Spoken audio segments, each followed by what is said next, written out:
नमस्कार, स्वागत है आपका हॉर्नबिल टीवी भारत पर। आइए एक नज़र डालते हैं अब तक की खबरों पर। मुरादाबाद की सपा सांसद रुचि वीरा ने भाजपा पर महाकुंभ के आयोजन को राजनीतिक लाभ के लिए इस्तेमाल करने का आरोप लगाया है।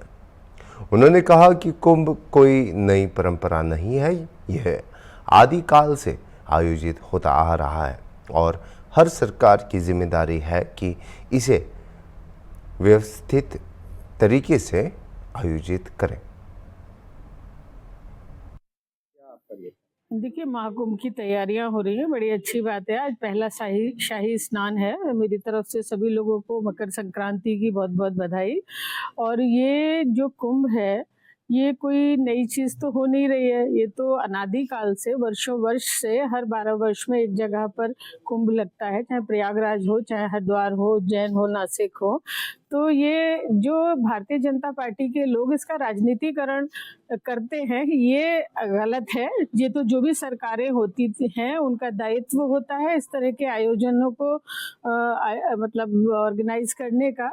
जब हमारी समाजवादी पार्टी की सरकार थी तब भी मोहम्मद आजम खान साहब के नेतृत्व में अखिलेश यादव जी की सरकार में आयोजन किया गया था, जिसकी मिसाल आज तक दी जाती है कि इतना मतलब सुनियोजित अच्छी तरीके से ऑर्गेनाइज किया गया था कुंभ। तो ये इसका राजनीतिकरण ना करें, ये उनकी जिम्मेदारी है, सरकार की जिम्मेदारी है। तो अच्छी बात है, कुंभ हो रहा है, लोगों की आस्था जुड़ी हुई है। वक्फ प्रॉपर्टीज को लेकर भी लगातार बयानबाजी हो रही है।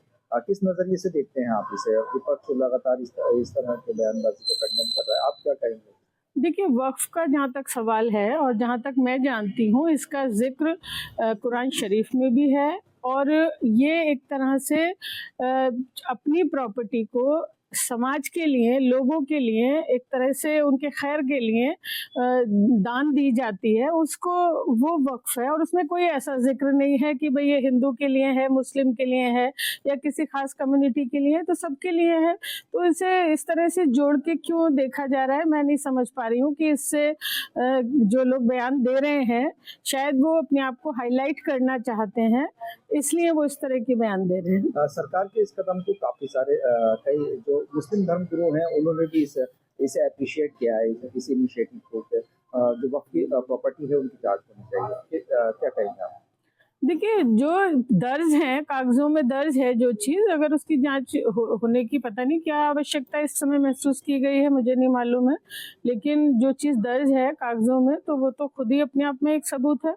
राजनीतिकरण हो रहा है इसमें, राजनीतिकरण किया जा रहा है और इस तरह से दर्शाया जा रहा है कि किसी एक खास कम्युनिटी के लिए है ये, जबकि ये सभी के लिए है, सभी के फायदे के लिए है, सभी के खैर के लिए है। मैडम, आज प्रधानमंत्री नरेंद्र मोदी भारतीय मनपंथ के आयोजित 150 स्थापना दिवस के कार्यक्रम में शामिल हुए थे, जहां उन्होंने जमकर विपक्ष पर निशाना साधा है। उन्होंने कहा है कि हमारी सरकार में बीते 10 सालों में इस तरह से काम किया है कि अब सारी जानकारियां व्हाट्सएप पर मिलने लगी है। पहले की सरकारें आपदा और प्रगति की कहकर टाल दिया करती थी। देखिए, पता नहीं प्रधानमंत्री जी अपना ढिंडोरा खुद ही पीटते रहते हैं। भाई ये तो सरकारों के काम है। ये अगर ये जो जहाँ तक सोशल मीडिया का सवाल है, तो ये तो वक्त के साथ परिवर्तन आते हैं और परिवर्तन ये राजीव गांधी जी के ज़माने में इसकी शुरुआत हुई थी। और ये तो भाई जो भी वक्त पे परिवर्तन होता है और अब मतलब ऑन डॉट, या एक तरह से कह सकते हैं कि भाई एक क्लिक करके आप चीज़ें देख सकते हैं, तो ये तो परिवर्तनशील है। तो उन्होंने कहा है कि हमने जानहानि को 0 करके दिखाया है, सबसे कम करके दिखाया है। पिछली सरकारों में इसको बिल्कुल नहीं करके दिखाया।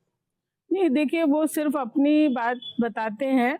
भाई आप ये बताइए कि इतने केसेस हो रहे हैं, जो कानून व्यवस्था है वो बिल्कुल खाली अपने मुंह या मिट्ठू बनने से नहीं काम चलेगा। ये बिल्कुल जो आंकड़े हैं, लाखों लोग एक्सीडेंट में मारे जा रहे हैं। उनकी मतलब उनका डाटा दिया जाए, जो क्राइम हो रहा है उसका डाटा दिया जाए कि भाई कितने लोगों की जनहानि हो रही है।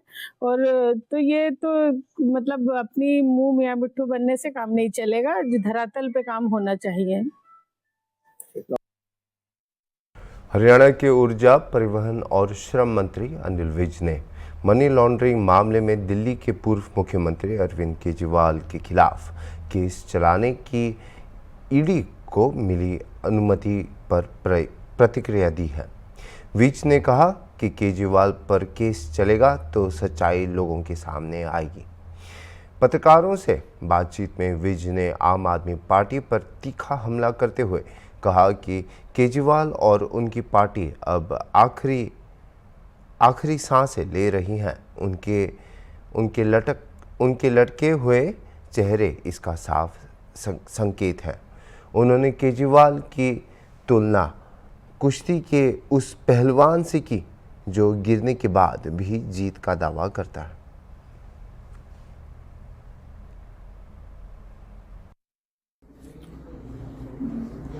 अब देखिए, केस चलेगा तो जो सारी सच्चाई है वो भी सामने आएगी और लोगों को पता लगेगा कि व्हाट इज व्हाट। जी, वो दिल्ली के चुनाव सिर पर है, आपको लगता है इससे फर्क पड़ेगा? नहीं, चुनाव में तो देखिए बिल्कुल जो केजरीवाल जी हैं और उनकी आम आदमी पार्टी है वो आखिरी सांसें ले रही है।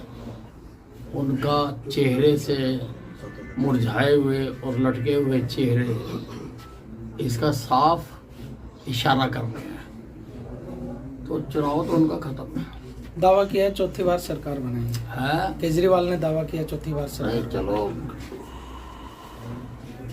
पहलवान जब कुश्ती में नीचे गिरा हुआ होता ना तो वो भी कहता है कि नहीं मैं जीतूंगा, पर वो जो गिर चुका वो गिर चुका। हेडक्वार्टर के बाहर जो है वो पोस्टर लगे हैं और डिमांड की जा रही है कि इसका नाम जो है वो मनमोहन सिंह के नाम पर जो है वो होना चाहिए। किसका नाम? मनमोहन सिंह। मनमोहन सिंह को, जिसको प्रधानमंत्री होते हुए भी बतौर प्रधानमंत्री काम नहीं करने दिया गया और उनकी सारी शक्तियां, उनकी सारी विजडम, की सारी बुद्धिमत्ता पर इन्होंने अंकुश लगा के रखा,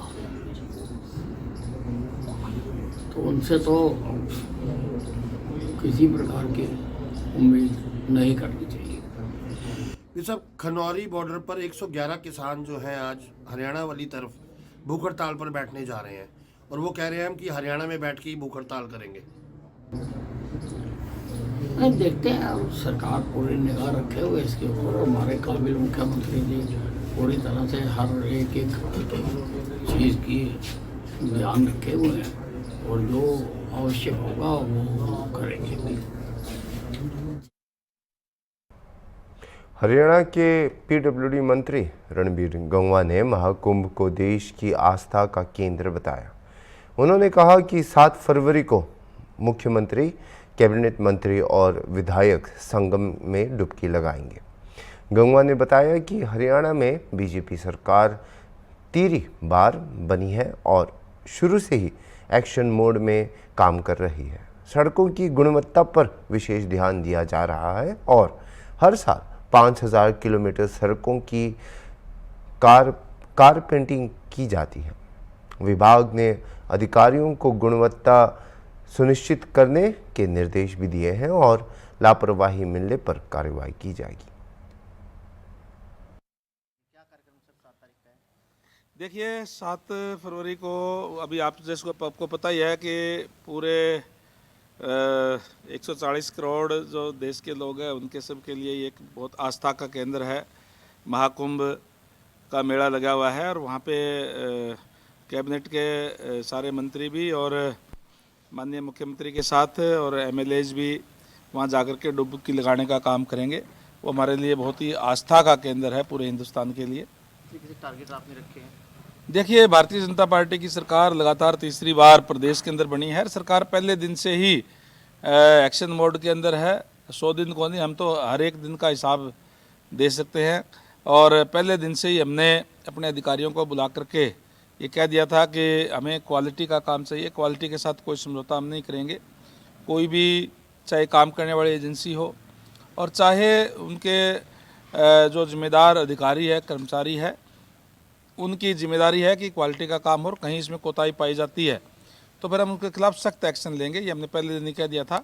जहाँ जहाँ कोई कोताही मिली वहाँ हमने सख्त एक्शन लिए भी हैं और हमारा डिपार्टमेंट एक अच्छे क्वालिटी के काम पूरे हरियाणा प्रदेश के अंदर कर रहा है। जहाँ जहाँ ज़रूरत है, जहाँ जहाँ रोड बनाने की ज़रूरत है, रोड बना रहे हैं हम, और जहाँ रिपेयर की ज़रूरत है, रिपेयर कर रहे हैं। पूरे अगर मैं प्रदेश की बात करूँ तो 30,152 किलोमीटर टोटल रोड हमारी जो है प्रदेश के अंदर है, जिसमें हम 4500 से 5000 किलोमीटर की रोड हर साल हम जो है उस पर नया कारपेट करने का काम करते हैं। इस तरीके से 5-6 सालों के अंदर उसके अंदर आ जाता है, और इस 5-6 सालों के अंदर वो रोड अच्छी चले, इसलिए हमें क्वालिटी के ऊपर ज़्यादा ध्यान दे करके क्वालिटी की रोड बनाने का काम जो है हमने अधिकारियों को दिशा निर्देश पे दिए हैं। इसी तरीके से अगर पब्लिक हेल्थ की बात करें तो पब्लिक हेल्थ के अंदर भी हमने जल जीवन मिशन के तहत पूरे प्रदेश के अंदर गाँव के अंदर जो है वो पाइपलाइनें बिछाने का काम किया, जहाँ नए वाटर वर्क्स बनाने थे नए वाटर वर्क्स बनाने का काम किया, बूस्टिंग स्टेशन बनाए, और भी जहाँ जहाँ ज़रूरत है बनाने का काम जो है वो कर रहे हैं। और जो गांव 10,000 या उससे ऊपर की आबादी है उसको हम महाग्राम योजना के अंदर ले रहे हैं। महाग्राम योजना में हम शहरी तर्ज के ऊपर, चाहे सीवरेज की बात है चाहे पानी की बात है, वो हम देने का काम करते हैं, ताकि गांव के लोगों को भी, जो बड़े गांव के लोगों को शहरी तर्ज पे उनको सुविधाएं जो है वो मिल सके। इसमें 5 गाँवों के हमारे काम कंप्लीट हो गए हैं, और कई गाँव के 16-17 गाँव के अभी काम चल रहे हैं, और 144 गांव हमने चिन्हित किए हैं जो बड़े गांव हैं, उनको आने वाले समय के अंदर महाग्राम योजना के अंदर लिया जाएगा। देखिए, बहुत ही बड़ी योजना है और बहुत ही जनहितैषी योजना ये है, और जिसमें जिसके पास आज भी रहने के लिए घर नहीं है, छत नहीं है, उन सबको छत दी जा सके, इसके लिए सरकार कार्य कर रही है। जिन जिन गाँवों के अंदर ज़मीन उपलब्ध है वहाँ ज़मीनों की, पंचायतों की कंसेंट लेकर के वहाँ उनको 100-100 गज के प्लाट दिए जाएंगे। जो महाग्राम है उसके अंदर 50-50 गज के प्लाट दिए जाएंगे। गांवों के अंदर, शहरों के अंदर भी 30-30 गज के प्लाट में देने का काम करें, ताकि हर किसी को अपना छत मिल सके, अपना घर मिल सके। ये बहुत ही बड़ी महत्वपूर्ण ये जो योजना है, और उस पर माननीय सीएम साहब ने अधिकारियों को निर्देश दे दिए हैं कि उसके ऊपर कार्य करके आने वाले समय के अंदर हम सबको जो है अपना घर दे सकें। ये इस टाइप की योजनाएं जो लागू करने का काम हरियाणा में किया है। बसपा प्रमुख मायावती ने घोषणा की कि उनकी पार्टी दिल्ली चुनाव में स्वतंत्र रूप से लड़ेगी। उन्होंने ईवीएम में हेराफेरी न होने पर बेहतर प्रदर्शन का भरोसा जताया है। मायावती ने भाजपा, कांग्रेस और आम आदमी पार्टी पर लुभाने वादों की रणनीति करने का आरोप भी लगाया, और चुनाव आयोग से भड़काऊ पोस्टरों पर कार्रवाई की मांग की है। उन्होंने कहा कि बसपा सर्वजन हिताय सर्वजन सुखाय के सिद्धांत पर काम करेगी। आकाश आनंद के नेतृत्व में पार्टी चुनाव तैयारियों में जुटी हुई है। राजनीति व चुनावी स्वार्थ के कारण आप भाजपा आदि का रवैया जन व देश हित से परे गंभीर आरोप प्रत्यारोप को जन विरोधी साबित करने का ही चाहता है। साथ ही आज दिन की जा रही नफरती व भड़काऊ पोस्टरबाजी आदि पर चुनाव आयोग को तत्काल सख्त कार्रवाई करना बहुत जरूरी है, तथा इस चुनाव को आप भाजपा कांग्रेस के लुभावने वायदों आदि से भी बचाना होगा। ऐसे में दिल्ली की जनता अगर आप केंद्र सरकार एवं कांग्रेस पार्टी आदि से मुक्ति चाहती है तो उनको बड़े सुधार की तरफ अर्थात अम्बेडकरवादी बीएसपी को चुनाव में समर्थन करना व उसके उम्मीदवारों को जिताना बहुत जरूरी है। तभी फिर भारतीय संविधान के मूल निर्माता व खासकर SC, ST व OBC वर्गों के मसीहा परम पूज्य बाबा साहब डॉक्टर भीमराव अम्बेडकर के अथक प्रयासों से इन्हें सरकारी नौकरियों में व अन्य और क्षेत्रों में मिले कानूनी अधिकारों का भी यहाँ दिल्ली में पूरा लाभ नहीं मिल पा रहा है। इन्हीं की तरह ही यहाँ मुस्लिम समाज व अन्य अकुलतों को भी स्थिति कोई खास ठीक नहीं है। इसलिए अब इन लोगों को यहाँ से सभी विरोधी पार्टियों को फिर से आजमाने की जरूरत है, अर्थात अब इन्हें सत्ता में आने से जरूर रोकना होगा, बल्कि इसके स्थान पर इन्हें यहाँ सर्वजन हिताय व सर्वजन सुखाय की नीतियों एवं सिद्धांतों पर आधारित अपनी एकमात्र हितैषी पार्टी बीएसपी को ही कामयाब बनाना जरूरी है। जो हमारी पार्टी जो हमारी ये पार्टी यूपी में बीएसपी की 4 बार रही सरकार की तरह ही यहाँ दिल्ली में भी सब जन निकाय व सब जन सुखाई की नीतियों एवं सिद्धांतों पर आधारित ही सरकार चलाएगी, जिसके लिए मेरे दिशा निर्देशन में यहाँ पार्टी के यानी कि दिल्ली में, जिसके लिए मेरे दिशा निर्देशन में यहाँ पार्टी के नेशनल कोऑर्डिनेटर श्री आकाश आनंद के नेतृत्व में पार्टी दिल्ली यूनिट के लोग तथा अन्य वरिष्ठ पदाधिकारी भी पूरे जी जान से लगे और ऐसा हो जाने पर ही तभी फिर यहाँ बाबा साहब डॉक्टर भीमराव अम्बेडकर एवं बीएसपी के जन्मदाता व संस्थापक मान्यवर श्री काशीराम जी का भी अधूरा सपना जरूर साकार हो सकता है। इस भरोसे के साथ ही अब मैं अपनी पार्टी के लोगों से यहाँ दिल्ली विधानसभा आम चुनाव में कुछ ही महीनों के बाद फिर बिहार प्रदेश के होने वाले विधानसभा आम चुनाव में अपनी पार्टी का बेहतर रिजल्ट लाने की अपील करती हूँ। और ऐसा हो जाने पर फिर आज यही दिन का मेरे जन्मदिन पर खास तोहफा भी होगा। अब मैं अंत में अपनी पुस्तक का हमेशा की तरह आज अपने जन्मदिन के शुभ अवसर पर तुम आगे बैठे रहो, यहाँ विमोचन आगे बैठे तब भी घुटने का मैं सभी को मीडिया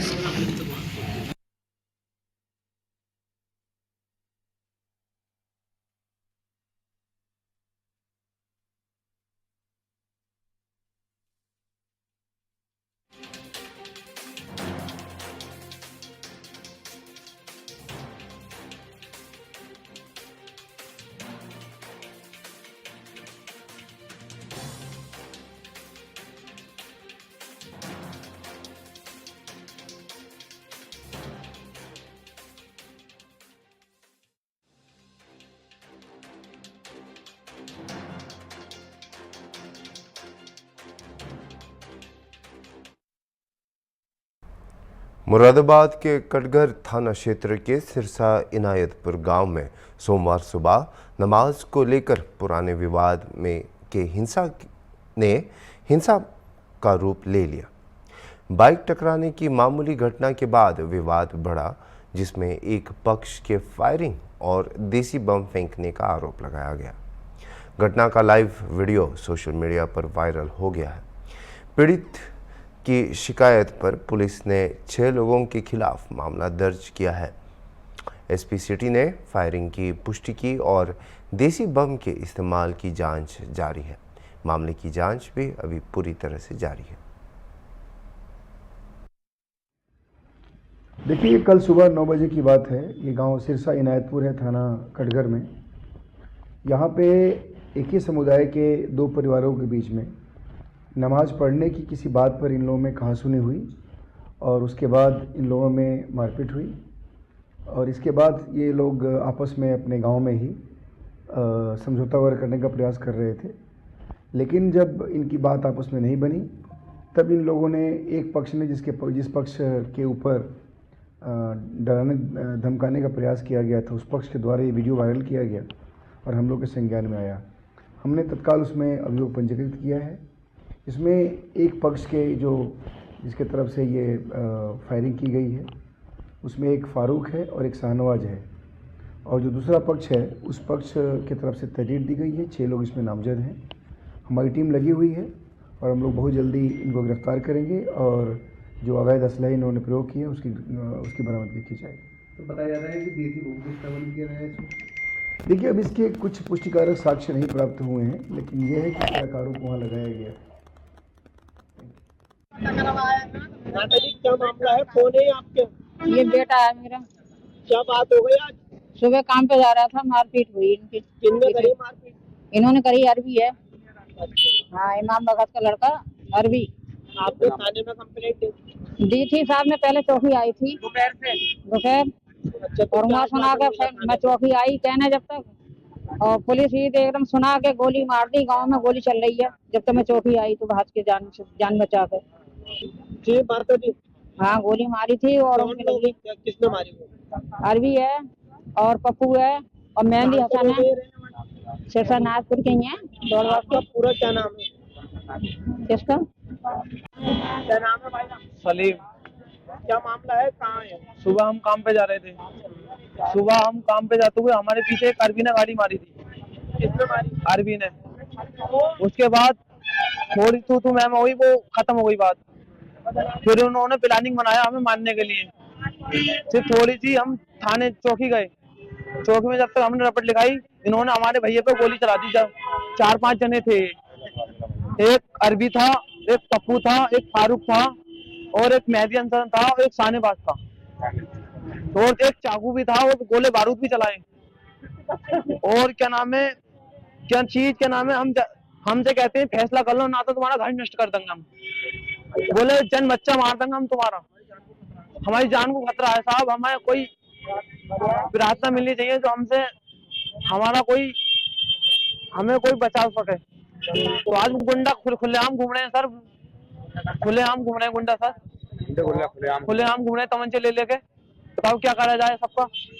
हम ऐसे रहे घर में, ये बताओ दुख के चोर रहे थे हमें घर में। अब एक ही हमारा घर है खाली, सिर्फ इनकी बहुत ज्यादा तादाद है, इनकी ज्यादा, इनकी पब्लिक है। हम क्या कर सकते हैं, हमारा अकेला घर। क्या नाम है तुम्हारा? अभी के लिए इतना ही और खबरों के लिए आप देखते रहिए हॉर्नबिल टीवी।